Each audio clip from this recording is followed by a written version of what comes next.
I was out for a walk the other day and heard the familiar sound of an airplane flying by. The sound of the airplane was quickly followed by the sound of kids shouting with so much excitement. And at that moment, all the kids stopped playing soccer to look up and point to the sky. And they stood there in awe. I could hear them say, "Wow!"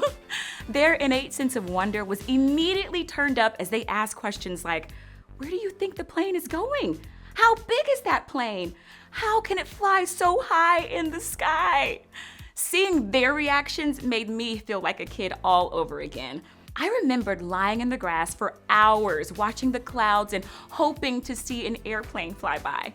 We would dream about all the places the planes were flying and then dream about all the places that we might go one day too.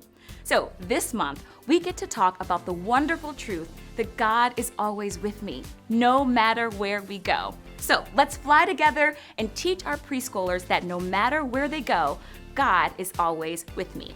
We will take off week 1 to visit a man named Daniel. Daniel loved God and prayed to God 3 times a day. But some other people who worked for the king tricked the king into creating a new law that said no one could pray to God anymore.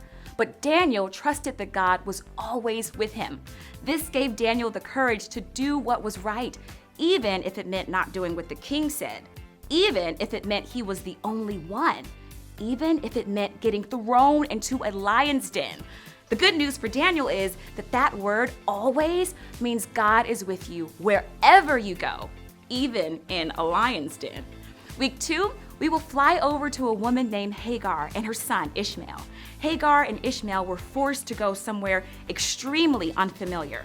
No home, no food, no water. It was a desperate situation in the middle of a desert.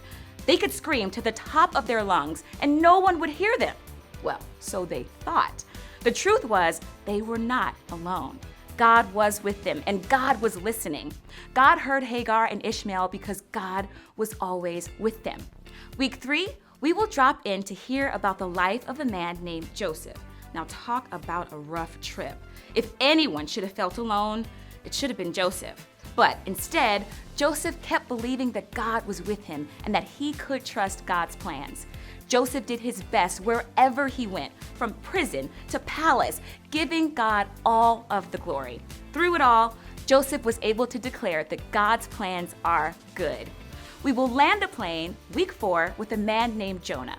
Jonah tried to get out of doing what God said, but no matter where Jonah went, God was right there with him.